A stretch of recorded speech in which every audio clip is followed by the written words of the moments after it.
Hello and welcome to the Virtual General Assembly for UICC 2022. My name is Kerry Adams, I'm the CEO of UICC, and I'm here just to introduce the logistics of what will happen over the next couple of hours. I'm live in Geneva in this wonderful studio. We'll go live to India with Anil de Cruz, our president, and we'll also be talking to Princess Dina Mered later on. Much of the content has been pre-recorded to avoid any technical problems. It's now my great pleasure to hand over to the President of UICC, Anil de Cruz, who is live in India. Welcome, Anil. Thank you, Kerry. Welcome everyone to the UICC General Assembly. It's my honor to chair this General Assembly today. When the Board of Directors discussed the plans for the year, after much deliberations, we decided to again run a virtual General Assembly to help as many members as possible join the meeting, cast their votes, and contribute to the discussions. I would like to welcome each one of our UICC members and friends from around the world to today's General Assembly.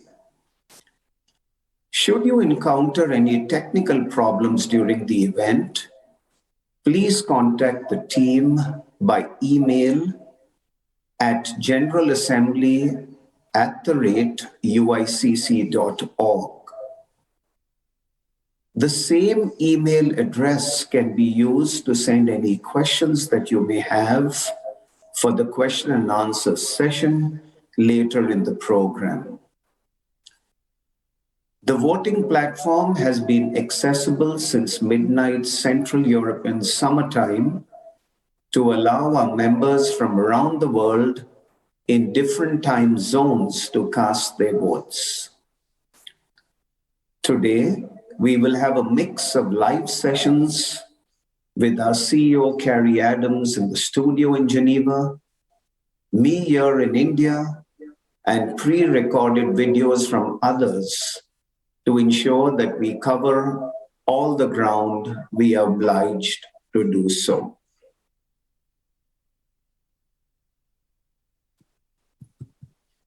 The role of the General Assembly is set out in the UICC Constitution. The Assembly is the supreme governing body of the UICC. Article 10.8 of our Constitution states that the General Assembly has a number of critical roles. Most of you all are familiar with them, but they are also listed on the slide, and we will cover each one of them during the meeting. Please note that there have been no proposed constitutional changes at this assembly. So we will now turn our attention to the agenda of the meeting.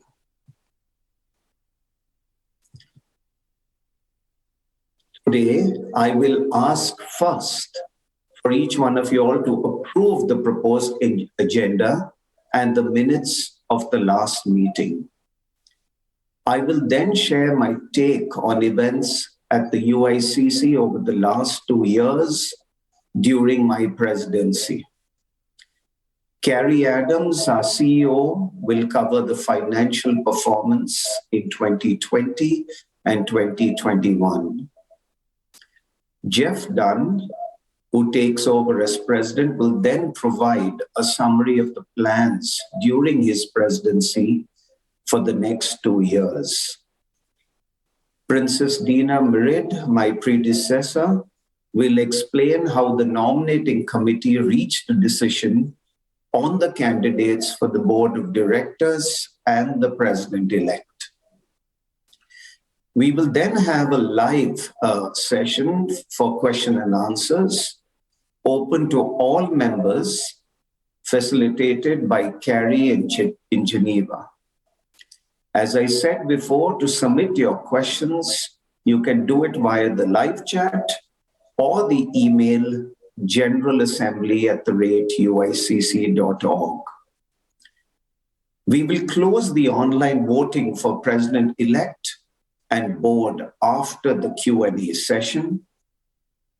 While the team is in the background verifying the votes and tallying them, I will announce the winner of the Best CEO as well as the Best World Cancer Day campaign awards. We will then receive the results of the votes.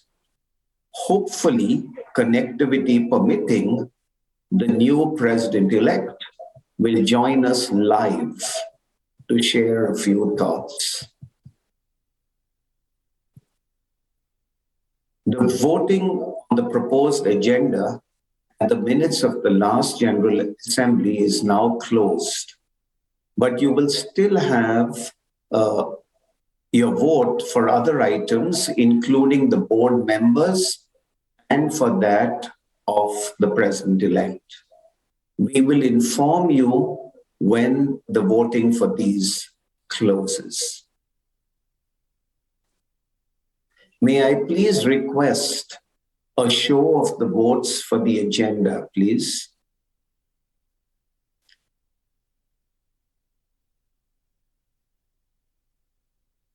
Thank you so much. The agenda is approved. May I thank our partner company managing the votes. Interactive Voting System is a company based in the Netherlands. We have been privileged to work with them for the last few General Assemblies to ensure that everything runs smoothly at IBS. We have an external observer sitting with them in their Netherlands office.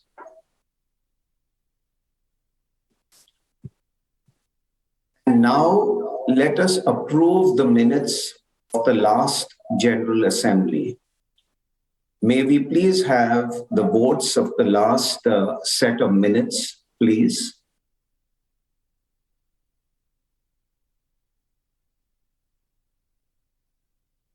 The minutes are approved. The next item on the agenda is my review of the last 2 years. I recorded my views last week to avoid any last-minute technical problems with issues of connectivity. Can we please play the recording? Dear members, ladies and gentlemen, I just can't believe it's 2 years since I took over as president of the UICC from Princess Dina Mirid. Time flies, as they say. When I started my presidency in October of 2020, we were in the throes of the pandemic, which had a large impact on the operations of the UICC. We were forced to cancel the Oman World Cancer Congress after having initially delayed it to March 2021 from its schedule in October of 20.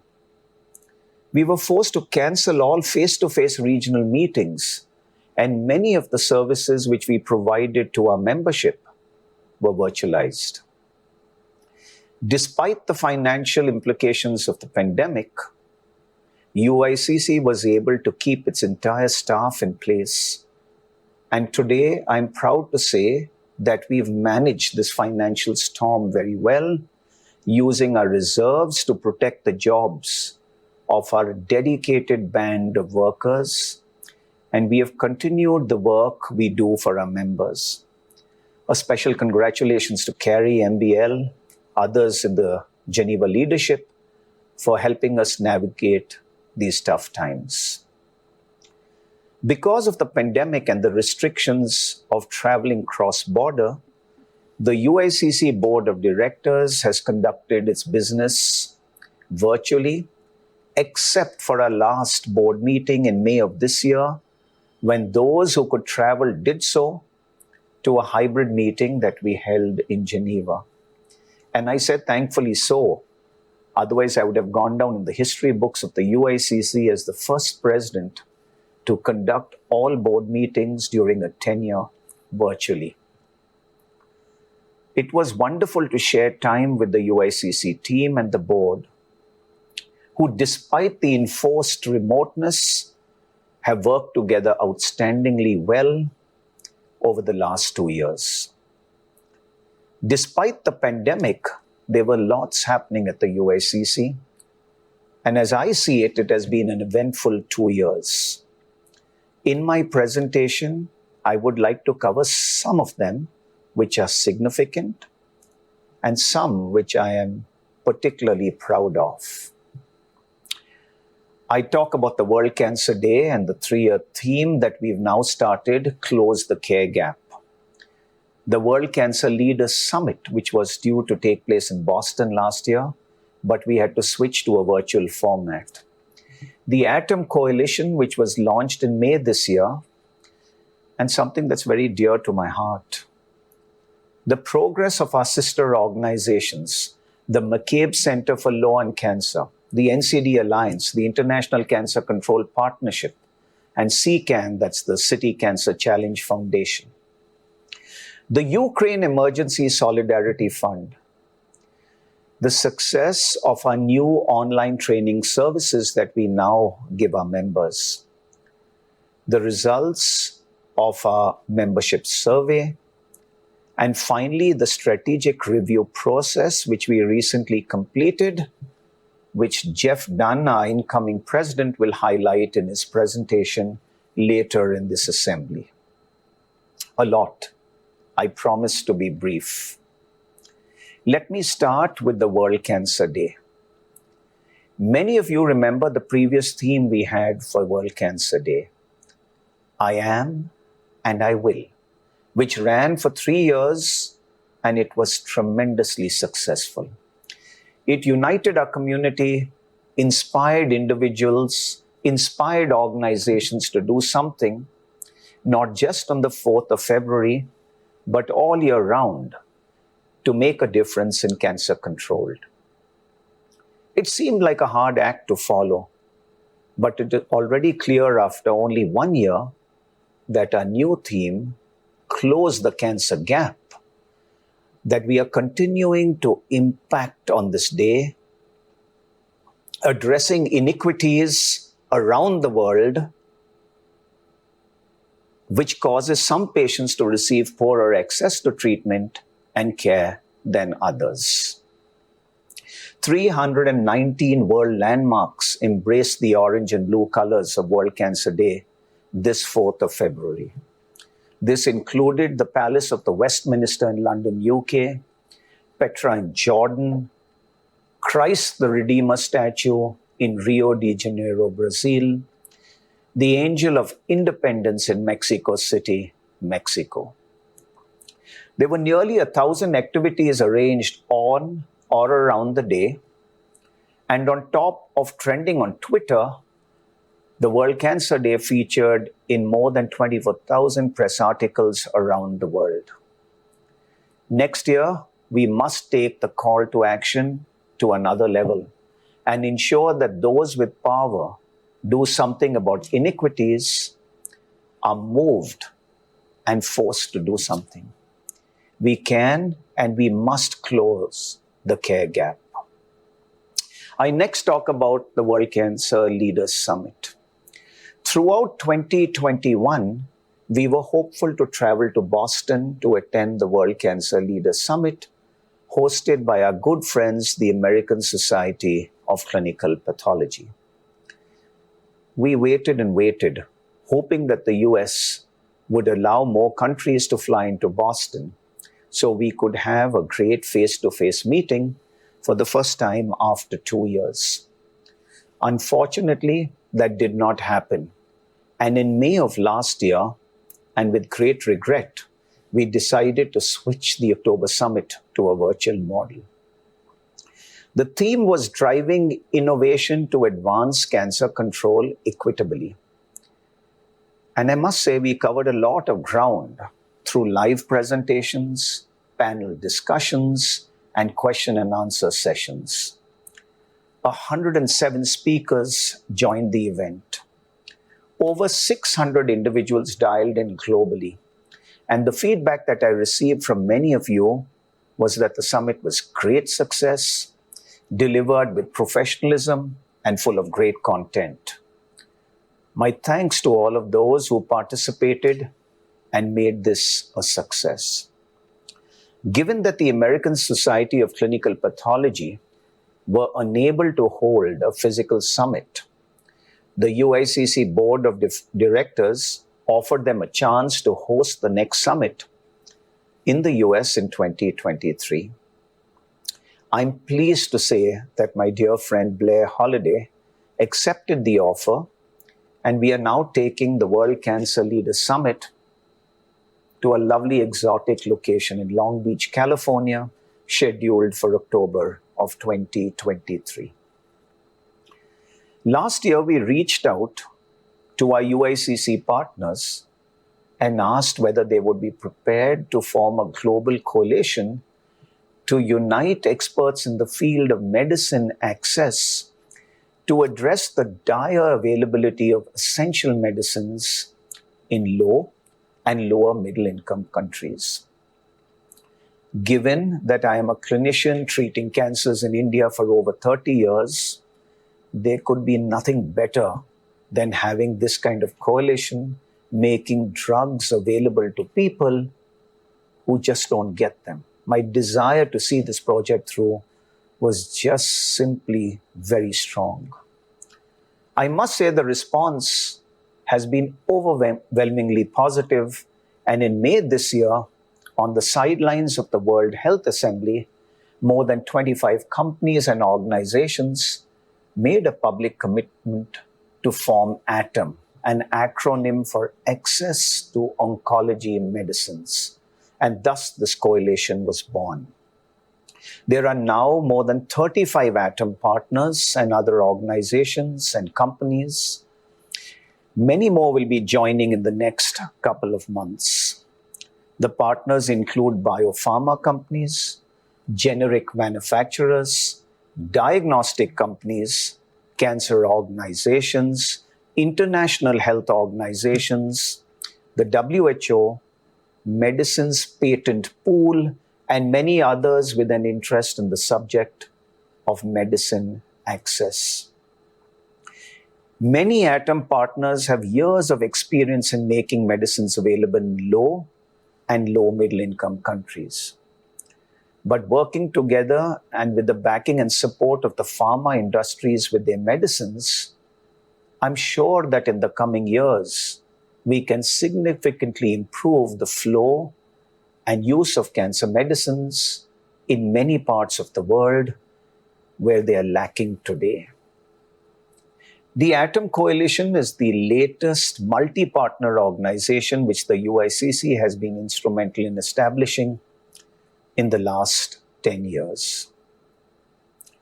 2022 marks the 10-year anniversary of the McCabe Center for Law and Cancer and the International Cancer Control Partnership.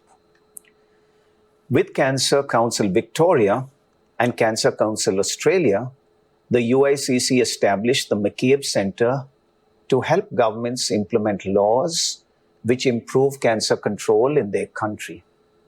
To date, the center has trained more than 270 lawyers, policymakers from across 77 countries. It's assisted in the implementation of 25 new laws on such things as tobacco control in Papua New Guinea, alcohol control in Vietnam, and a tax on sugar-sweetened beverages in the Solomon Islands. Extended their packages to include many other UICC members, the McCabe Center. They have received many international awards for their work in tobacco control. It's been my pleasure to work with the team at the McCabe Center under the able leadership of Haley Jones. They are truly a terrific team. We also celebrate the 10th anniversary of the International Cancer Control Partnership, that's the ICCP, which was established by the UICC and NCI USA as founding members, along with the ACS, CDC, the IAEA, IARC, SLACOM, and the World Health Organization, primarily to help governments write and implement robust and effective national cancer control plans. A paper covering the achievements of the partnership of the last 10 years will soon be available and published shortly. To date, 75 countries have received assistance or training in national cancer control planning and implementation. More than 375 national cancer control plans have been logged onto the platform from 121 countries. I am personally delighted to see that the percentage of countries with an operational national cancer control plan has increased from 66% to 81% in the last 10 years. Congratulations to both our friends in the McCabe Center and the ICCP for the wonderful work that they're doing. Let me now move on to two other flagship creations of the UICC, the NCD Alliance and the City Cancer Challenge Foundation. UICC's involvement with the NCD Alliance began in 2009 when the International Diabetes Federation asked UICC to join forces with them and the World Heart Federation to form the NCD Alliance. In the early days, the ambition of the alliance was to secure a high-level United Nations meeting on NCDs and to ensure that the replacement to the Millennium Development Goals included the NCDs. These objectives were both achieved, and in fact, there have been 3 high-level meetings in total, with the last taking place in 2018. In 2017, the Alliance became a standalone non-governmental organization registered in Switzerland with a board of directors charged with growing a membership base. Today, the NCD Alliance has 300 members and more than 25 partners, and it continues to grow in influence and impact. UICC maintains a permanent seat on the Alliance board, and we work closely with the team to coordinate global advocacy across our 2 networks. My thanks to Katie Dane, the CEO of the NCD Alliance, and her team who do a fabulous job. In 2019, UICC launched the City Cancer Challenge Foundation, again based out of Geneva, Switzerland, and run by an outstanding board of directors under the leadership of Professor Sanchi Aranda, a past president of the UICC and someone who I have great admiration for. We are delighted to see that the foundation has steadily increased the coverage of its work to more cities in low and middle income countries, helping them to improve the availability and quality of cancer services to their people. Last month, the founding CEO, Sue Henshaw, left the foundation for personal reasons, having been one of the first people to work in CCAN in 2016. She worked tirelessly to launch and then lead the foundation in the last 3 years. We wish Sue the very best for the future. I'm very proud of UICC's role in establishing the Atom Coalition, the McCabe Center, the ICCP, the NCD Alliance, and CCAN over the last 10 years, and I'm sure these organizations will continue to grow and impact on the work they do.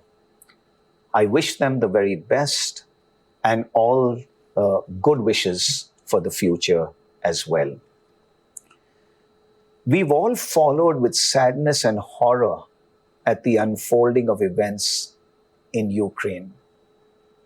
I pray that a peaceful resolution is found soon to stop the destruction, the suffering of so many people, which has stretched far beyond the conflict zone. 15 cancer organizations, in a spontaneous gesture, have contributed to the establishment of a solidarity fund to help cancer organizations, cancer patients, cancer victims affected in Ukraine and in neighboring countries. Together, they have provided over $1 million, which is being distributed to projects which help cancer patients and their families in and around Ukraine. We at the UICC manage the fund on behalf of the funders.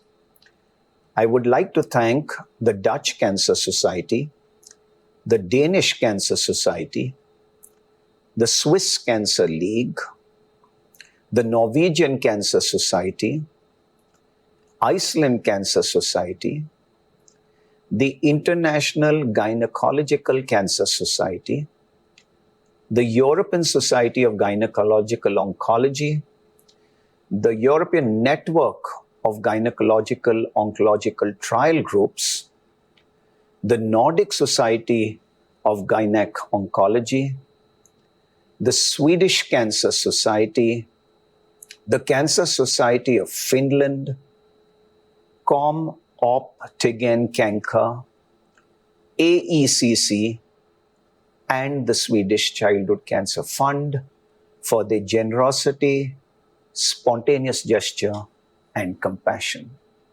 To date, the fund's expert panel has considered 27 project proposals, and we've agreed to fund 18 of them. We've distributed more than $300,000, and we plan to distribute the remaining $700,000 in the coming months. All of the projects that are approved are available on the UICC website. If any of you all know of others who wish to contribute to the Solidarity Fund, then please ask them to contact the UICC team in Geneva. I would personally like to acknowledge the catalyzing role of the Dutch Cancer Society that helped in creation and initiation of the fund. They have shown true leadership during these days of uncertainty and fear. The UICC has run its fellowship programs for more than 50 years. Again, one of the flagships of the UICC, and personally, I've benefited as a fellow of the ECRID. Traditionally, these fellowship programs involved individuals moving from one country to another, but as is natural due to the pandemic, we've had to rethink the ways in which we deliver training and support to our members. We now offer online fellowships as part of an extended portfolio of training opportunities on our online platform. The last 2 years have accelerated our plans to become a more virtual organization. Yes, we will continue to deliver training and support face-to-face, but it is now clear that we have a greater scope to reach into our UICC membership through remote means than we did a couple of years ago. I am delighted to see our leadership programs grow. We have more than 45 young leaders who have completed the Young Leaders program, with the current group of 10 expected to meet and become alumni at the World Cancer Congress next week in Geneva. Our support to the leadership of UICC member organizations has continued, with several virtual regional leadership events run online, and more recently, face-to-face. Our newly evolved online training platform has helped train more than 400 individuals through a series of master courses on such subjects as AMR, antimicrobial resistance, law and cancer, future proofing, and cancer advocacy. I feel that a positive outcome of the pandemic has been the realization that we can achieve a lot by delivering training and education online, and I'm sure that we'll continue to grow this aspect of the UICC more in the future. It would be a remiss of me not to mention other great work we have undertaken in the last 2 years.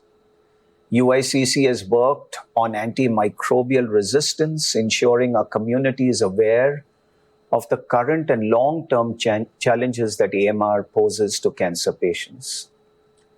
We become more engaged in tobacco control, given the new potential risks posed by the e-cigarettes and the tobacco industry's obsession with marketing nicotine products to the young. With the support of Sanofi, we have raised the specific issues faced by an aging population in identifying cancer early and receiving cancer treatment which is sensitive to their needs. With the generous support of Pfizer's and others, we have continued to work on breast cancer and more recently extended this work to include cervical cancer as well. Working with Expertise France and JH Piego, UICC has been a partner to the Unit Aid-funded Success Project on the secondary prevention of cervical cancer in low and middle income countries. Along with the Dutch Cancer Society and IARC, we have coordinated discussions across Europe to identify common research topics in cancer prevention. We continue to publish the International Journal of Cancer and the TNM Manual. And with INCA France, we have worked on women's cancers in Francophone Africa. All this work is important to us at UICC. At the end of the day, the true judge of whether UICC is doing well is how you, as the membership, feel about the work that we do. And I'm pleased to say that the 2022 membership engagement survey results, which we received at the beginning of this year, confirm my belief that we are an incredible community. The survey was completed by over 300 of our members, which approximates about 20% of our membership base. More than 85% of our members are satisfied or very satisfied with their membership. 96% say their experience interaction with UICC is good or very good. 92% of the respondents would recommend UICC membership to another organizations. And as I said, 85% of our organizations were very satisfied or satisfied with their membership. I therefore proudly conclude that UICC has done very well recently, despite the awful situations that we have faced. It has really adapted to the challenges posed by the pandemic, focusing on supporting the membership through such troubling times. We've developed new virtual services which are reaching deeper into our communities and giving more people the chance to attend training and education opportunities. We've continued to exert influence globally with and through our sister organizations. We've launched new initiatives on important long-term issues like cancer medicine access and AMR. We've pulled together as a community to help our friends in and around Ukraine. I must thank each of you all as UICC members for the work you'll do in your regions and collectively with us at the UICC office in Geneva. It would again be a remiss of me not to acknowledge the fantastic board of directors who have worked with me and the Geneva team over the last 2 years, representing the membership of the UICC and doing a wonderful job. Jeff Dunn, my dear friend, you all will hear him at the end of the program, how inspirational he is. Jeff, you'll be a fantastic, incredible president. Ulrika, our treasurer. Daming Fan, Christiana, Nick, Anne, Anna Christina, Danielle, Zainab, Hannah, Miriam, Kenji, Eric, Pramesh, and Gilberto. You all have been stars, and I thank you for your energy, your commitment, your flexibility over the last 2 years. Personally, I must say, the attendance at all the board meetings, even with virtually, was near 100%. And I really thank all of you all for your inputs. I consider myself privileged to have worked with and learned so much from each one of you. Sadly, 2 of our board members will leave the board today. I would like to say a special thank you to Anne Lee and Nick Grant, who both come off the board today because they have completed 6 full years, having been re-elected twice in 2018 and 2020. And your contributions to UICC have been outstanding for many years. You've played a lead role in our TNM advisory board and in supporting UICC across your own region. I thank you for your professionalism, your commitment, and your support.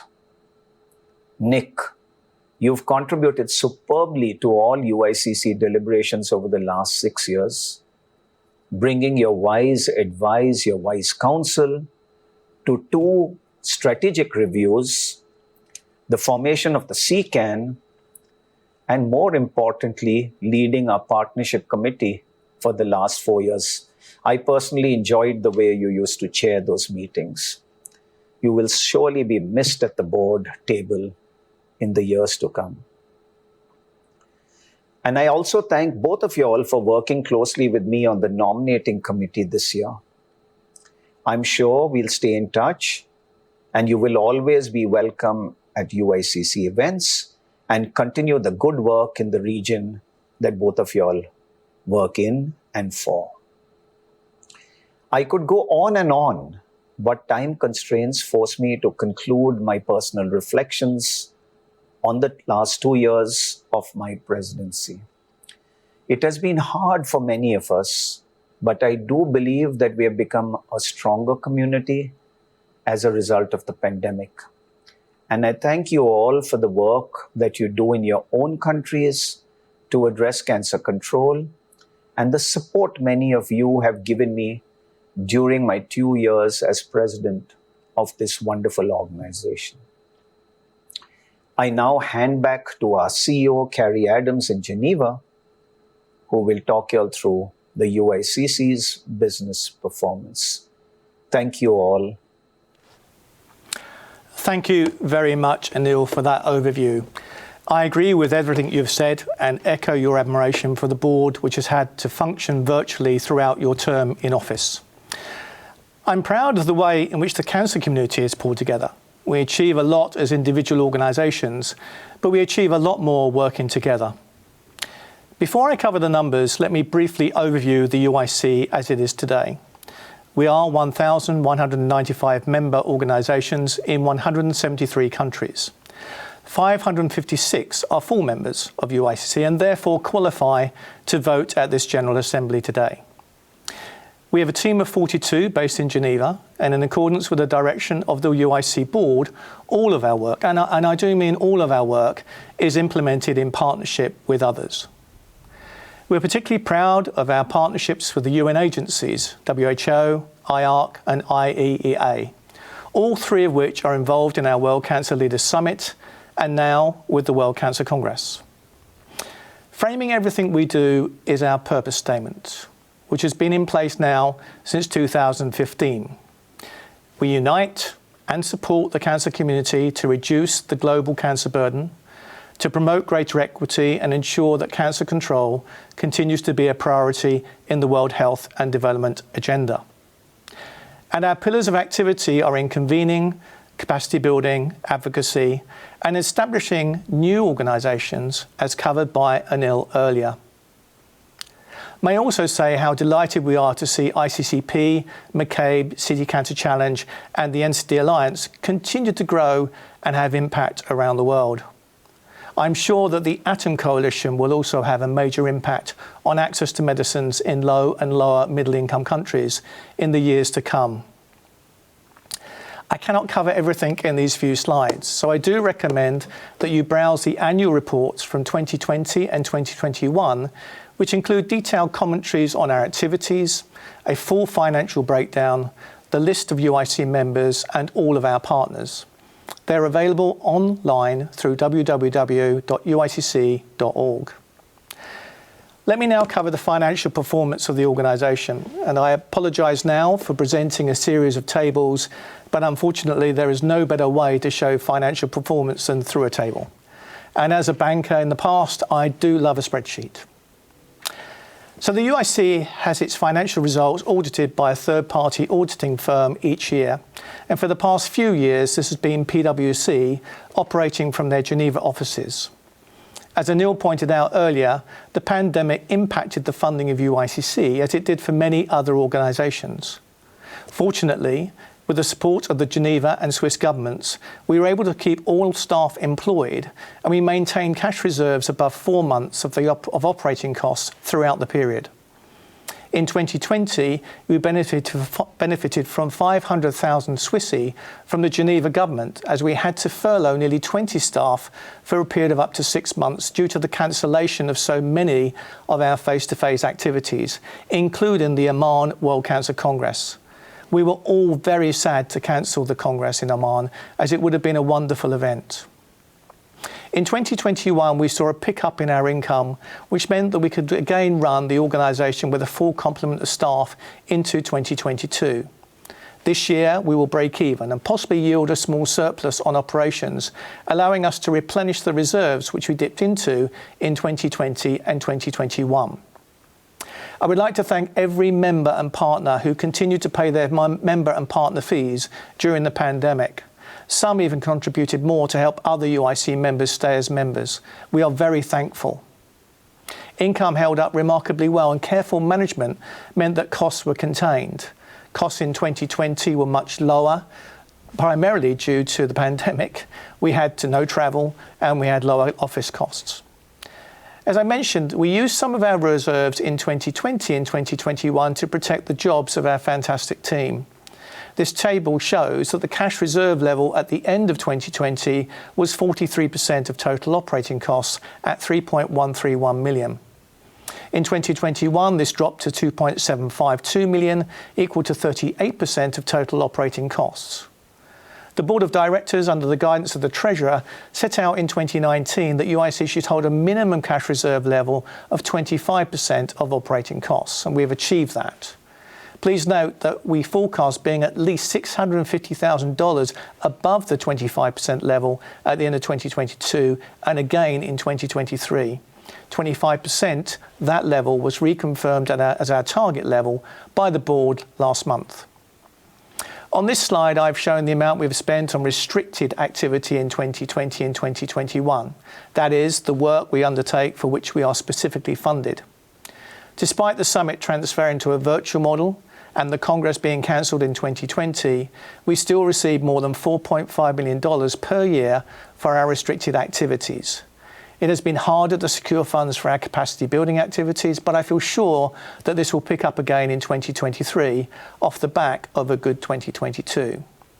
But overall, we have been able to deliver a suite of activities for members and partners in line with the ambitions of the UIC business plan. So in summary, the financial management of the organisation is professional and it's effective. We drew on some of our reserves to see us through the pandemic, but still retain more than 3 months of operating costs in reserves as we entered into 2022. The board has diligently reviewed the reserve levels we hold, and they have concluded that our reserve levels are good for an organisation of our type and size. We've received clean audits from PwC for the period we're reviewing, no issues raised. And on this basis, I recommend that the General Assembly approves the annual accounts for 2020 and 2021. Now, before I conclude, I would like to acknowledge all of the UIC partners who work with us and fund a considerable proportion of our work. These are the UIC partners today. But on top of that list, I would also like to acknowledge the Atom Coalition partners and all of the World Cancer Congress sponsors. We can't do anything without your support. I will now hand over to Jeff Dunn to talk about the next couple of years and provide an overview of the outcomes from the 2022 strategy review. Jeff pre-recorded this message last week. Can we please play the recording? Anil and Kerry, thank you for that review of the past 2 years. And yes, you are right, what a roller coaster it has been. But through it all, how wonderful has it been the way the UICC and our members have stuck together throughout. Friends and colleagues, Jeff Dunn is my name, and today it is my privilege to take up the presidency of the Union for International Cancer Control. And as I do so, I reflect on those whose footsteps I follow. Anil de Cruz, Sanju Aranda, Taser Kutluk, Princess Dina Mered, Mary Gospodarovich, to name a few. And of course, my experience with the UICC goes back to the early 1990s, 30 years ago. And for those of you that may have been around, I was working in the Regional Coordination Project, spending time with member organisations in the Asia-Pacific region in particular at the time. And in a combined way, those role models and mentors and my experience on the ground have taught me well, prepared me well for this important role. As mentioned, the pandemic has thrown up many challenges. Can I acknowledge up front Anil de Cruz, who throughout has led from the front and has charted a course through these very uncertain times, and it's to his great credit the way he has done that. Our board, of course, has been 100% supportive of Anil throughout, and our executive team are second to none, ably led, of course, by our CEO, Kerry Adams. It's not just about surviving for the UICC through this pandemic. We have actually thrived with new initiatives like Adam and the Solidarity Fund. We are in a good place, ready for action and ready for the challenges that lay ahead. Some of you may know that recently I have been diagnosed with cancer myself. Mantle cell lymphoma, to be exact. It's an uncommon form of cancer, one that requires an aggressive approach to treatment, which I'm undergoing right now, which is why I cannot be with you at the General Assembly next week. And while a source of great regret, of course, in these post-COVID days, I will be keeping in touch, attending virtually. This is no impediment to my capacity to serve as your president, and I do look forward to the challenges. For your information, treatment is progressing well. Our objective is full remission by the end of this year, with me ready, willing and very able to participate fully in the life of the Union for International Cancer Control come January 2023. I will certainly be joining you at the conference, the World Cancer Leaders Summit in Long Beach, California in 2023, and look forward to seeing many of you there. What I thought I might do now is spend a bit of time with you talking about three things in particular. Our business priorities for the next 2 years, some discussion about our strategic review, and finally I might finish with some personal hopes and aspirations for my 2 years as president of the UICC. And to help me with those, let's turn to PowerPoint for the moment, and I will see you on the other side.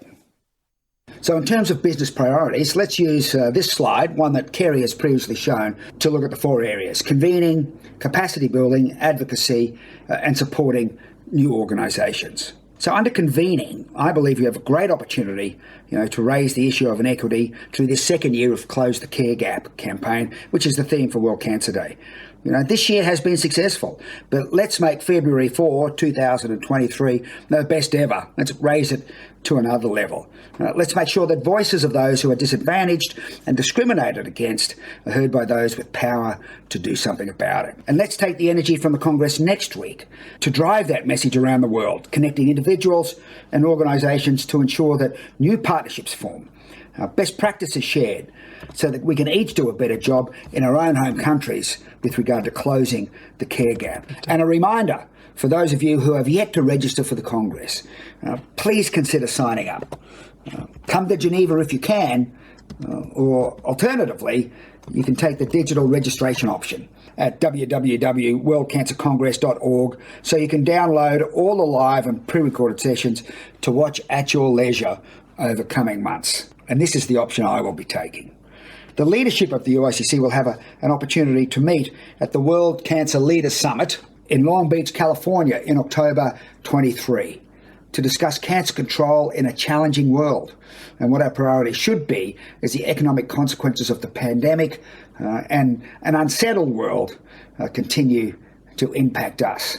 As we look to the future, the Board of Directors will be asking UICC members if any organisation wishes to co-host the World Cancer Congress in 2024. I am hopeful that many organisations will consider this a great opportunity to bring the Congress to their own country and shine a light on cancer control in their region. Under capacity building, let's extend the work we do in fellowships, on online education and training, the Cancer Advocates Program, the Young Leaders Program, and continue to build our relationship with members in different regions around the world. We have a fantastic suite of training and educational programs which really do make an impact. I encourage each of you to make yourself aware of those and to avail yourself of them where possible. And let's encourage UICC members, where possible, to support and help those other members who have struggled through the pandemic and are likely to face financial problems in the economic downturn which is forecast by many. And given so much of our training material is now delivered virtually, so that our members can use a platform to train and support each other in ways not done before, expect to see us expand this operating model into the future to complement the face-to-face services we already provide. In addition to ongoing work, our advocacy agenda will focus on the UN meetings coming up over the next 3 years. Next year, there will be a high-level meeting in New York on universal health coverage, which, as some of you may recall, was the subject of the World Cancer Leaders Summit we held in Kazakhstan in 2019. It is critical that we ensure that cancer and other NCDs capture a significant share of the voice at the meeting so we can press governments around the world to connect their national cancer control planning with our ambitions on universal health coverage for all. In 2024, the pre-meetings will start to scope out the next high-level meeting on NCDs, which will take place in New York at the UN in 2025.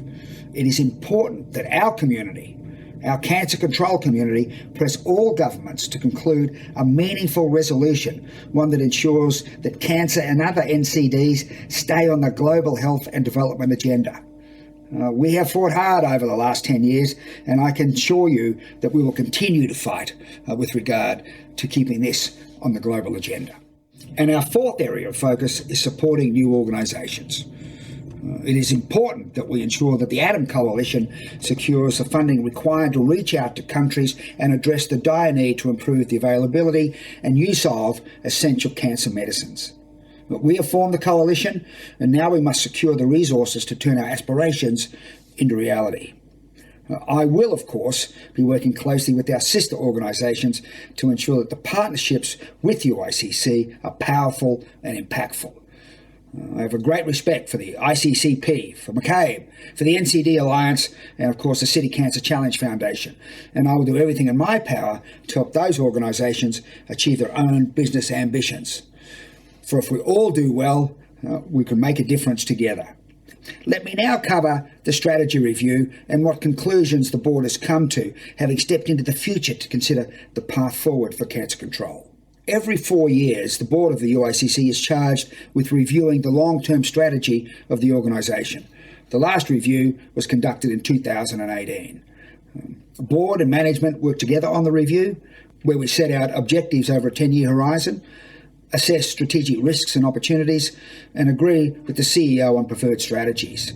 The incumbent president manages the strategic review process, and I acknowledge, of course, Dr. Anil de Cruz, who has chaired this on our collective behalf and has done an outstanding job. In terms of consultation and who was involved, 165 members completed a survey and 16 member interviews were undertaken. 22 interviews were undertaken with partners and other stakeholders. 25 participants attended a workshop. The board itself had a strategic review workshop. There's been a substantial desk review work being undertaken in terms of surveillance and horizon scanning. And we've engaged the services of a consulting firm, Damvad, from Denmark, to help us manage the process. Now, this is a busy slide, and I don't intend to go through this step by step, but just to assure you that the conversations about the strategic review were fulsome, with a range of issues covered and ideas canvassed. Essentially, this slide talks about, potentially the things that are going to have a negative impact on cancer control in the future, and those which may have a positive one, and things like ageing, the increasing burden of cancer carried by low and middle income countries, big tobacco is still out there, challenges around urbanisation and obesity, and of course inequity, as always, presents as a challenge. But at the same time, there's increasing rates of vaccination for HPV and HBV, which are encouraging. Improvements in technology and breakthroughs in research, making us more able to detect the disease early and to better treat it. And of course, the data revolution is providing opportunities which weren't available just a few years back. So it's a mixed bag when it comes to drivers of change. Now, in the end, the review identified 6 overarching priorities. The first is about collaboration with UN agencies, member states, and the global health community to ensure that cancer control is prioritised, particularly through these high-level meetings we've spoken about. Let's not miss the opportunities that we have over the next few years. Second was about encouraging and enabling governments around the world to take action to reduce the growing burden of cancer in their own communities by implementing effective value-based plans and increasing investment in cancer control. Third, to engage with cancer and other NCD organisations and policymakers to overcome the ongoing cancer-related harms created by modifiable risk factors. Those things that we know so much about and yet are finding difficult to change. Next was partnering with cancer organisations, governments and others to close the gaps in prevention, early detection, the treatment of cancer, which includes palliative care, and quality of survivorship for patients between countries, across countries, throughout regions, and of course globally. Next was consulting with industry and business leaders and those with the power to purchase or influence to ensure that benefits of groundbreaking discoveries are shared equally by establishing equity as a core principle of corporate social responsibility and enabling affordable access to medicine and treatments to disadvantaged community. And the 6th overarching priority is to inspire the cancer community to raise its voice in unison, to secure more resources, to embrace new opportunities, to improve communication, alignment, and strengthen joint action to reduce the cancer burden globally. These are our 6 overarching priorities. So in terms of next steps, firstly, we're going to make this strategic review available to you, our members, so expect to receive a copy sometime soon. Then, one of the first tasks of our newly elected board of directors will be, in conjunction with our CEO and the executive team, to develop a 3-year business plan, one which will deliver on these priorities. It will be a busy time ahead for us, but we are up for the challenge, and this is important work. Now, some brief words about personal hopes and aspirations.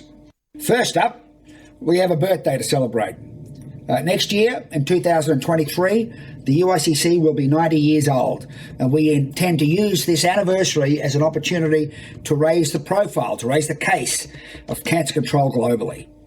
As part of our plans, we will refresh the UICC brand, and I hope that many of you will use your year to join us to celebrate such an important milestone.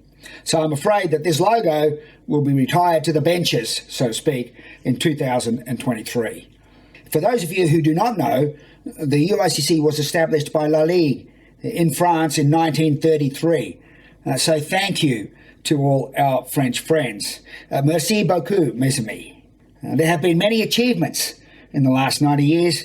25 World Cancer Congress have taken place around the world. 11 World Cancer Leaders Summits since 2011. Over 5,000 fellowships arranged. The International Journal of Cancer has been published since 1966. And of course, the TNM manual has been published by UICC and used by generations of oncologists since 1953. Well, hasn't it been a busy and effective 89 years? And as we emerge from this post-COVID world, never before has it been so important for the UICC to be alert and capable to the challenges we face. So certainly, let's celebrate our 90th anniversary in 2023, and rightly so. But at the same time, let's have a view to the future, a view to our centenary.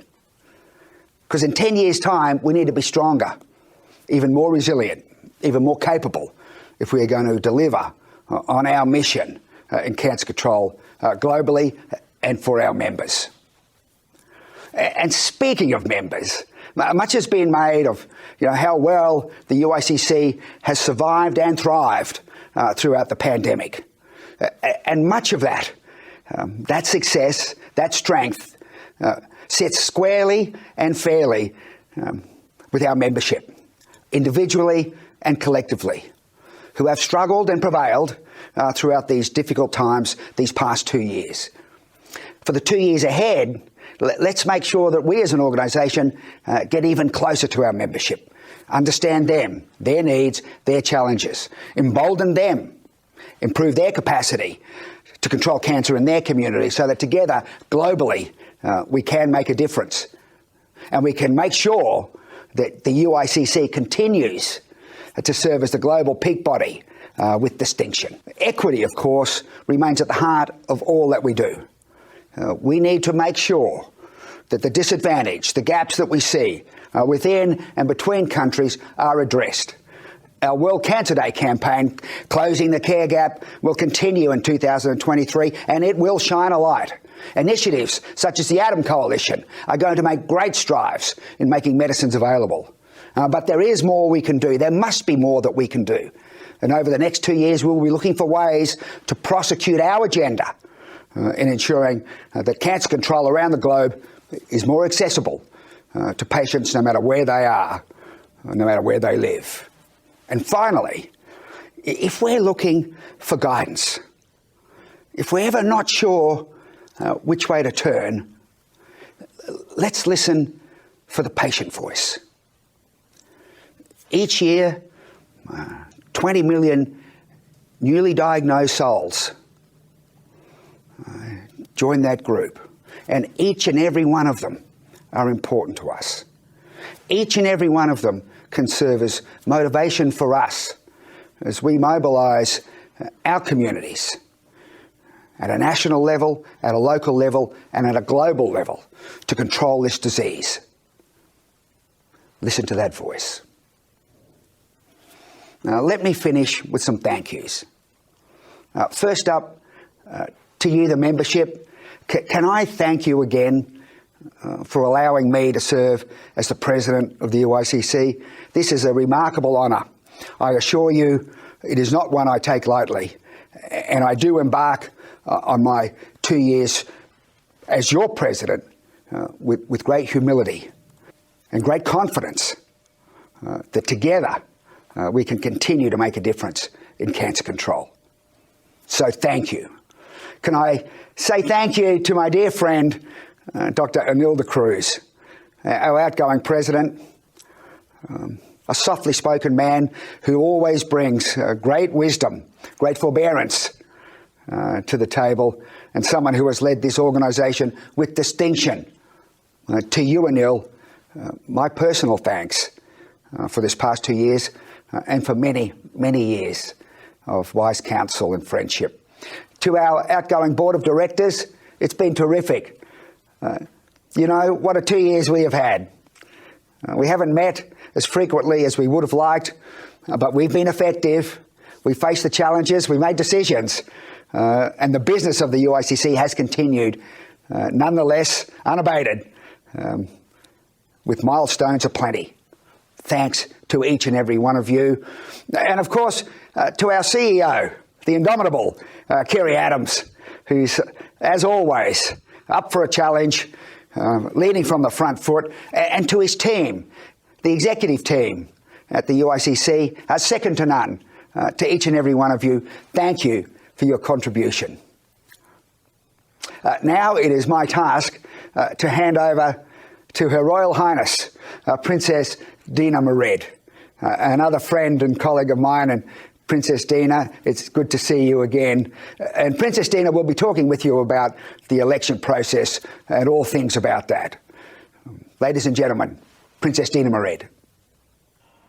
Thank you, Jeff. I wish you the very best through your cancer treatment. Our thoughts are with you from all of us here at the UICC membership. Ladies and gentlemen, it is with great pleasure to be with all my friends from UICC to join you all at this virtual General Assembly as the immediate past president. Greetings to all from Jordan. I know how important the General Assembly is to many members, and because it involves the election process for the board and president-elect, it is also incredibly exciting. I recall when I was elected as the president-elect in 2018 in Kuala Lumpur, how nervous I was before the results were announced. So I'm sure that there are many of you looking forward to hear the results of the election. May I wish all of the candidates the very best of luck, those who are standing for the board and those who are standing for the role of president-elect. You are all amazing people. I had the privilege of sitting on the nominating committee this year, reviewing the nominations and helping to conclude a short list of candidates to fill the roles available. Anil, who chaired the nominating committee, has very kindly asked me to overview the process so that all members can see the objective and fair way the selection process was undertaken. The UICC Constitution states that the President chairs the nominating committee, which includes the President-elect, in this case Jeff Dunn, the immediate past President, me, and 2 other members of the board, appointed by the board itself, who are not standing for re-election. The President is responsible for the process. It has been our job to secure an appropriate number of nominees for the available spaces on the board and to ensure that the slate is a diverse one, giving you, UICC full members, a list of great people from which to make a choice. This is a competitive process, so not everyone who nominates gets on the slate. The nominating committee's job is to ensure balance between board renewal and global and skill set diversity. The members of the nominating committee have been Anil de Cruz, Jeff Dunn as president-elect, myself as the immediate past president, Anne Lee and Nick Grant, who are both leaving today's board and therefore qualified to be on the nominating committee. Their involvement in the nominating committee was approved by the current board of directors. The call for nominations was issued to the UICC members on 5th of May 2022. The closing date for nominations was end of May. The nominating committee reviewed all nominations on 21st of June at a meeting which was held virtually. We screened all candidates to ensure that they were suitably qualified against the criteria made public with the call for nominations. We reviewed 3 nominations for the role of President-elect and 31 nominations for membership of the board. I must say that the standard of nominations was excellent. From those candidates who qualified to be a member of the UICC board and President-elect, we then prepared a short list of outstanding candidates who were ideal to represent full members on the board of UICC. Once concluded, we then considered the shortlist in the context of diversity and agreed that we had a list which met every criteria whilst also ensuring governance continuity. We ended up with 3 individuals for president-elect, and we concluded 23 candidates for the board of directors. The names and profiles of the candidates were announced to the members of UICC at the end of July. Voting has been in place for all UICC members since midnight last night, and it is still open now. Let me make a few personal comments on the process. The whole process was conducted very professionally. The candidates were reviewed objectively, and all members of the nominating committee were given sufficient information for them to make informed decisions. The nominating committee reached a unanimous decision on all the candidates individually and the full list which you have spent time considering. The candidates for president-elect are Ulrika Arrowhead Kakstrom, Daming Fan, and Zainab Shinkafi Bagudu, all excellent candidates. Ulrika and Zainab are also candidates for the board of directors. If either of them becomes the president-elect in the first round of voting, then their name and votes will be removed from the board of directors election process, which follows. The candidates for the board of directors are as follows. I will read them out in alphabetical order, and I apologize in advance if I pronounce any name wrongly. Matti Apro from Switzerland, Stella Aguinaga Bialos from United States, Jamal Amira from Egypt, Ulrika Arrowhead Kakstrom from Sweden, Eric Buffet from Canada, Myra Kalefi, Brazil, Hannah Shahar Shoaib, Lebanon, Pak Yu Patricia Chu Jung from Hong Kong, SAR, China, Alex Felicefas from Belgium, Cristiana Fonesca from Portugal, Carolina Goek from Chile, Todd Harper from Australia, Deliara Kaidarova from Kazakhstan, Gilberto Lopez from United States of America, Kenji Lopez Cuevas from Mexico, Asam Mansour from Jordan, Miriam Mutebi from Kenya, Ana Cristina Pino Mendes Pereira from Brazil, C.S. Pramesh from India, Lorna Renner from Ghana, Daniel Roden from Canada, Zainab Shinkafi Bagudu from Nigeria, and Johan van de Gronden from Netherlands.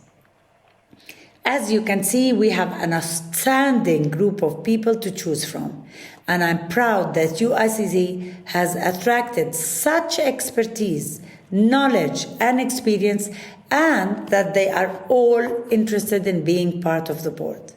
May I wish every one of them the very best in the vote, which I understand will conclude soon.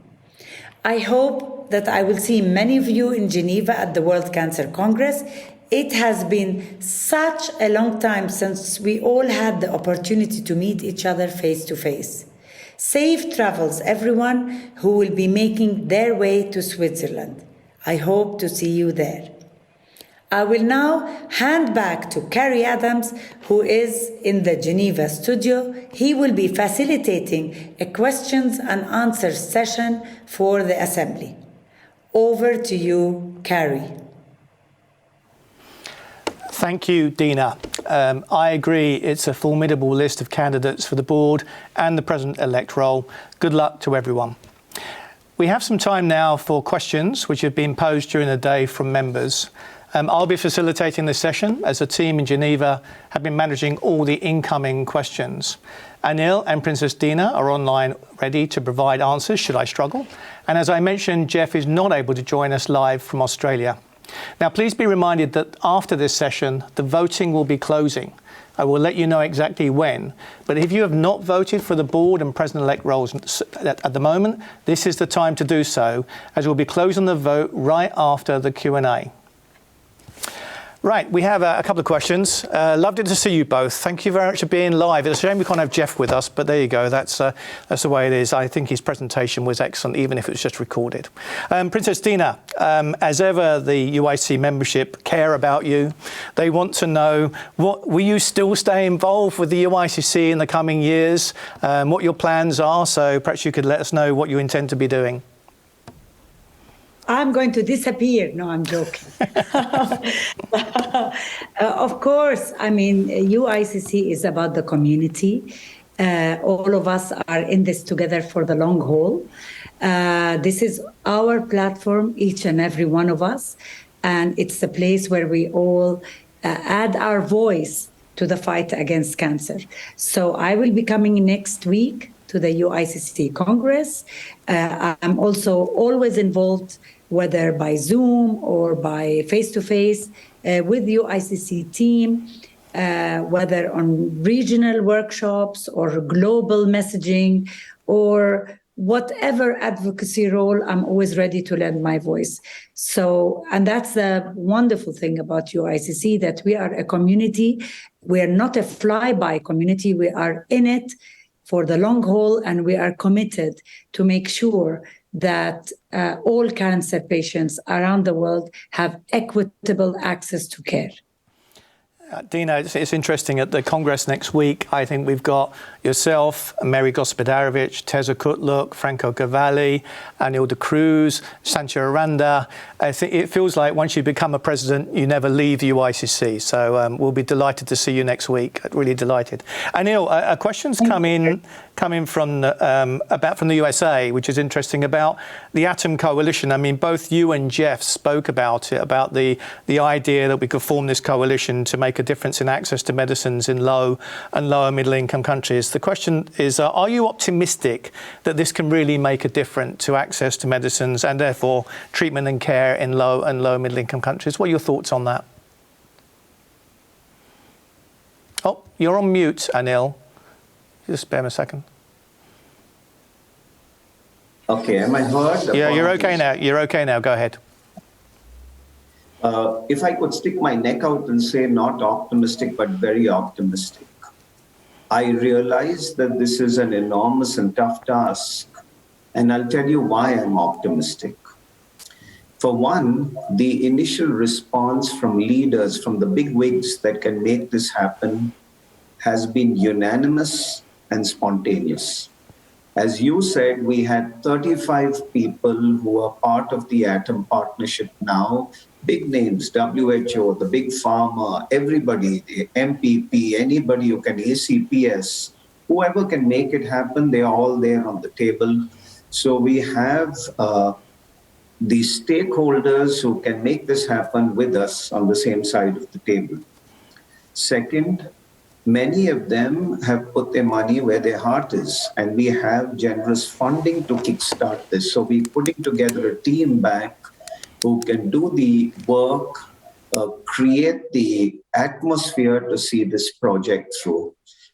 As I said before, I realize it's enormous, but if you have the backing of the right people and you have a good workforce, I don't see why this should not happen. And third, and most importantly, wherever I go and I say that we've started something called Atom, everybody is unanimous, whether it's patients, whether it's civil society, whether it's government officials, whether it's people who treat cancer. As I said in my speech, me for one, as someone who's treated cancer for 30 years in a low middle income country, I'm absolutely certain that with this kind of backing, we should see it happen. I hope I sound optimistic enough, and I would be delighted to see this project through someday in the near future.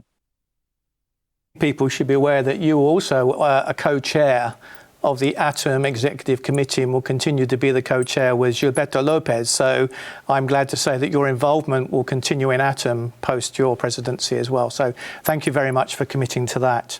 And we've had a couple of questions come through with regard to how members can interact with UICC in other ways. One question about how can we raise the profile of the work that members are doing in low middle income countries. Perhaps I could say that, link to us on social media, tell us your story, which we could feature on uic.org. Make sure you put forward suggestions for how it could be featured in the World Cancer Congress. And World Cancer Day is a wonderful way to publicise your work because we get so much media attention around the world. So I would encourage you to reach out to the UIC membership team and see how we can help you raise the profile of the great work we know you're doing in your country. And the other one is about how you can get published work out through UICC. As mentioned earlier, we do have the International Journal of Cancer, and the editorial team would be more than happy to talk to anyone who's seeking to publish new research which is relevant to that publication or may be relevant to others. We do have connections with other journals around the world. Perhaps, Dina, I can just ask you a question. Next week at the World Cancer Congress, I know you're probably going to be hyper busy. Any specific sessions you're looking forward to at the Congress next week? Oh, you're on mute, Dina. Actually, first and foremost, I'm actually so looking forward to meet everyone face to face. So that's my number one priority. Of course, the opening, the plenaries, the debates, and, apart, of course, from the sessions that I will be joining as well. The program is fantastic. It is, the substance is really quite high level. So I'll be certainly running around from one session to the next. But most importantly, I'm so looking forward to meeting people. Yeah, I think we all agree with that. Anil, any last thoughts before we go to the Congress next week? Oh, you're on mute, sir.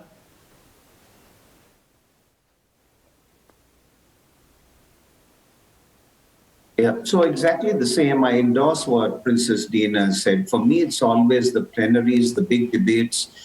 What I like is hopping from session to session. The regional meetings are something that I always go to, even if it's out of my region, because it really gives you a handle on what's happening in different parts of the world.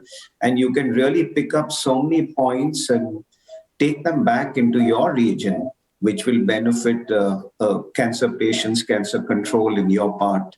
So plenaries, big debates, regional meetings, and some focused meetings on advocacy, HPV for one, which is again an issue in our part of the world. Super. Well, thank you both for joining us live during the Q&A. There are other questions that have come through, but we don't have time to cover them now. But my team in Geneva, Muriel, Lara and the team will pick all those up and we'll try to get back to those who raise the questions individually. So now that we've concluded the Q&A session, it's my duty to announce that the voting has also concluded and we will be announcing the votes for the President-elect and the board in the next session after we go into the awards. So I will now pass the baton to Anil, who will tell you about the UIC awards for CEO and also for World Cancer Day campaign. Over to you, Anil. Thanks, Gary. We now come to a very important highlight of our General Assembly, the UICC Members' Awards, of which the CEO Award is one. These were launched for the first time in 2018. They're usually given out during the General Assembly, which is held every other year.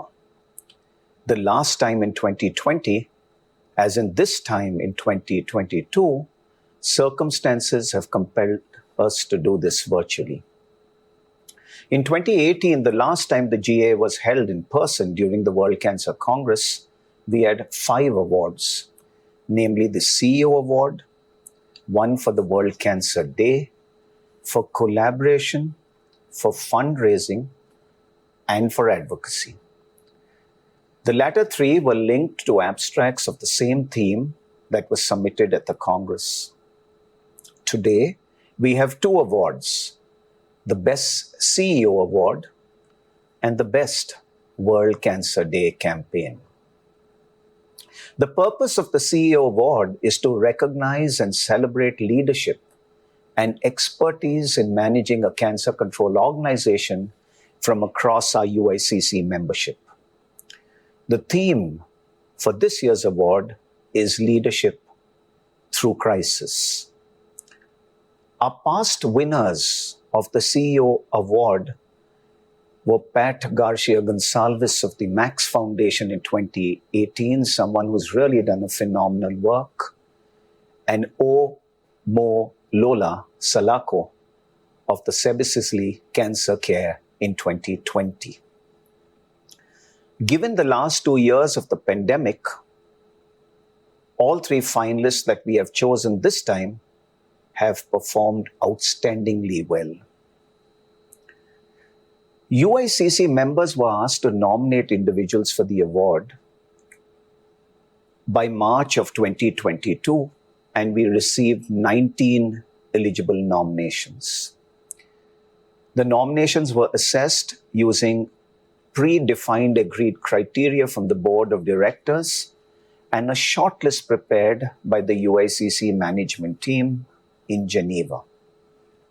Subsequent to that, each candidate was interviewed by a panel comprising of our UICC board members, our UICC staff, to gain a greater understanding of the challenges these leaders faced and how they dealt with them during the past 2 years.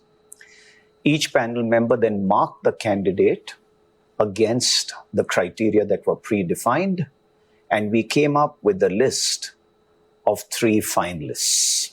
It's really my pleasure now to present the 3 CEOs who made it to the list. Hannah Char Chobeib from Lebanon. Hannah is a passionate leader, an advocate in childhood cancer, and has displayed outstanding leadership qualities through the many crises which have befallen Lebanon in the last few years. Hannah is a current board member of the UICC, and I've personally had an opportunity to interact with her at our board meetings. Our second finalist is Murli Tharan Muniswamy from Malaysia. Murli, as we call him, is an alumni of the UICC Young Leaders Program. In addition to working tirelessly to see the National Cancer Society of Malaysia through the pandemic, he also ensured that the society played a role in COVID-19 vaccination program run by the Malaysian national government. Our third finalist is Diana Sarfati. Diana started her job at T. Kahu Cancer Control Agency only a couple of months before the pandemic started, but she managed to kickstart this new organization despite challenges posed by COVID. She has done an outstanding job. Before I announce the results of what the judges deliberated, I would like to make a comment about the leadership of the UICC membership community a little more generally. Every organization has faced the traumas caused by the pandemic in the last 2 years. We have all had to deal with personal crises, helping our colleagues, reaching out to cancer patients, helping governments make good decisions, and keeping our own organizations growing when fundraising was so difficult. And those leadership challenges did not simply fall on the shoulders of the CEOs, the executive directors, or the board of cancer organizations. They fell on everyone. We all had to step up and do our very best in the most difficult of situations. In considering this year's award and the theme, Leadership Through Crisis, the judges faced a challenging task in selecting one winner among these 3 finalists that I presented to you, as it was felt that each one of them provided a very different but equally remarkable example of a leader's response to crisis situation. In Hannah, there was a selfless advocate who steered her organization through several crises and ensured the continuity of care and psychosocial support for children with cancer in her country. In Murli, there was a civil society leader who safeguarded the frontline services of his organization while also playing a crucial role in his country's COVID-19 response. In Diana, there was a leader of a public agency who managed to unite all communities behind a common vision, even when COVID-19 appeared to derail her efforts. Vision, strategic acumen, dedication, combined with managerial competence, compassion, and the ability to influence others, the three different stories provide powerful paradigms of what great leadership can do during times of crisis, of what great leaders in the cancer community can do when they are asked to step up. Therefore, in the spirit to highlight the diversity of the leadership approaches that have been seen by the cancer community through the last 2 very challenging years, the judges have decided that the 2022 CEO Award should be presented and shared by all 3 finalists. An exceptional decision in my book, in recognition of an exceptional period in time. I'm sure each of you all will agree with me that this is an appropriate decision and they couldn't have been anything better. Congratulations, Hannah, Murli, and Diana on this award. You've inspired many people and really taken your organizations to new heights. We now turn to the second award of the day, the World Cancer Day Campaign 2022. The purpose of the World Cancer Day Award is to recognize UICC member organizations who've organized a strong and impactful World Cancer Day campaign that is aligned to our World Cancer Day theme. Our jury comprised of Rasab Ahmadine, the CEO of MEHAC, Cristiana Fonseca, fellow board member from the Liga Portuguese, Benda Kit Akadi, executive director of Kilil Health Association, and Katrina Walter, communications and corporate affairs from Boehringer Ingelheim. The organizations whose campaigns have been shortlisted for the award include the Children's Cancer Center of Lebanon, CACA, the Chinese Anti-Cancer Association, closer home, the Shokat Khanum Memorial Cancer Hospital and Research Center, and the Spanish Association Against Cancer. And I'm pleased to announce that the winner of the award this year is the Spanish Association Against Cancer. The jury selected their campaign as the winner because they felt that the association did the best in terms of alignment to the World Cancer Day theme of inequity in cancer care, close the care gap. They were outstanding in their creativity when it came to the implementation of the campaign and attained a high level of press coverage, social media reach, and public engagement. Congratulations to our Spanish friend, and well done to the other 3 organizations. We'll first have the approval of the financial accounts for 2020 and 2021. Can I now ask for the results of the votes of the annual accounts for 2020-2021?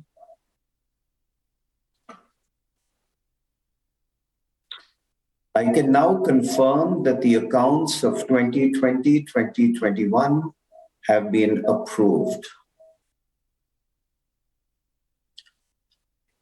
I will now ask for the results of the vote to ensure that the current board and CEO are discharged of their duties for the term 2020-2022. The board and the CEO have completed their obligations and their responsibilities, and it is now appropriate to discharge them. May I once again request the results to be displayed.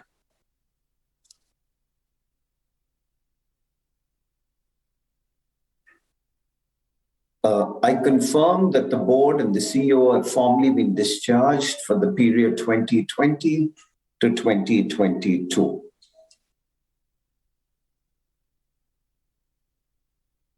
We will now move on to what everybody is waiting for, the election of the president-elect and the board of directors. May I wish all the candidates the very best of luck. And for those not successful this time, I thank you for your continued support and commitment to the UICC. All I can say is that each one of you are leaders in the cancer field. It was really tough on the nominating committee, and you all were just the creme de la creme when we chose and put the slate up to our membership. Each one of you all deserves to be on the board, but Constitution limits the numbers that we can have. So good luck to everybody. For the president-elect, we had three outstanding candidates, Ulrika, Deming, and Zainab. I've interacted with each one of you all over the last few years on the board. Your contributions and deliberations have just been to the highest order. May I wish each one of you all the very best of luck. May I once again request the studio to display the results of the membership vote.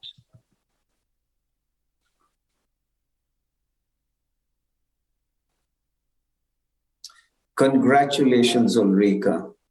And as I said, Zainab, Deming, your contributions have been outstanding as well, but the membership have chosen Ulrika. May I request the studio, if possible, to have a live link with Ulrika to share a few words. Oh, my heart is beating. Well, first, thank you. I'm deeply humbled by the confidence that you have put in me as the next president-elect of the UICC. I'm overwhelmed with the response I've gotten during the last couple of months from all continents. You have shared with me your concerns, your fantastic ideas, and your high expectations on the next UICC leadership. And following our talks, I'm now more convinced than ever that we are facing a crossroad in the battle against cancer. The global economic crisis is not slowing down. It is here and it's getting worse. But at the same time, as mentioned by Jeff, we as UICC members are approaching our 90th birthday celebration, 9 decades of a shared global fight against cancer and for cancer control. We have so much to be proud of, so many amazing achievements to look back on. However, my many conversations with US members tell me that more work needs to be done to really close the care gap. And we must ensure that governments are truly prepared for the increasing cancer burden and are committed to invest in cancer control. You made it quite clear to me that there will be no honeymoon for the new president-elect, that you expect hard work, you expect active dialogue in order to put in place the initiatives necessary, not only to manage our challenges, but to accelerate our joint efforts. I truly want to thank my colleagues and fellow contestants, Zainab and Jaiming. I was prepared to submit to your leadership if that had been the choice of the members. It's proof of strength that there are so many competent leaders within the UICC, that there are new leaders who can take over the baton next time. Dear members, you fill me with so much inspiration and determination, and I'm certain that we can achieve anything together. Thank you. Thanks, Ulrika. Inspiring words, congratulations. And I'm sure the UICC is in great hands. And as you said, it's proof that we have just so many leaders in our ranks. And I'm sure the others will also get their chance in the years to come. We'll now turn our attention to the election for the new board of directors. The results, which I've just got 20 seconds back on my phone here, and I'm going to read them off, or maybe they'll display them on the screen, are in alphabetical order by last name. May I please request that the names be shown? So here are the successful candidates for the new board of directors. Matty Apro, Stella Bielis, Eric Buffet, Myra Kalafi, Hannah Shoaib, Cristiana Fonseca, Gilberto Lopez, Kenji Lopez, Asim Mansour, Miriam Mutabi, Anna Cristina Pereira, C.S. Pramesh, Daniel Roden, and Zainab Bagdu. May I congratulate all of you all who will play a new role in shaping the future of the UICC. To those who have not been successful this time around, I encourage you to find ways to work with the UICC. There is plenty of work to be done. I believe so. Ulrika said that as well. Jeff said that as well. And I'm sure many of you all will have a chance to come back onto the board in subsequent years. To Jeff Dunn, may I wish you the very best as the president and chair of this magnificent group of people. It was really touching to receive your call this morning, wishing us all the best for the General Assembly, despite you being in the midst of treatment. It just speaks volumes of your dedication and commitment to the UICC. Personally, I've known you as a friend for the last 30-odd years, and all I can say is that you've been a true crusader for cancer control and inspiration to all those who have known you. We missed you today. We pray for your good health, quick recovery, and look forward to having you back on the circuit soon. And as you said in your opening speech, early next year. Ladies and gentlemen, with this, we come to an end. I would like to thank all the UICC members who believed in me and gave me an opportunity to be president of the UICC in the last 2 years. I've been on the board for 6 years, president-elect for 2, and 2 as president, and I can't believe the time has flown so fast. I look forward to continuing my support to the UICC and continuing the good work, even though I may not be on the board. It's truly been an honor to serve you all, and thank you for this distinction.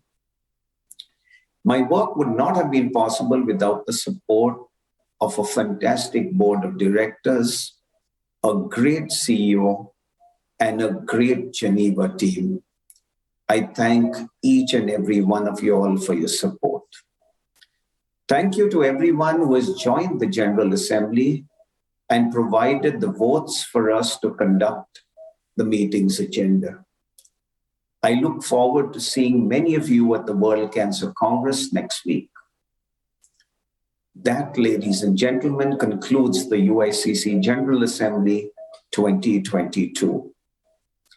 I now formally declare the 2022 UICC General Assembly closed, and I wish you all a good day. Thank you.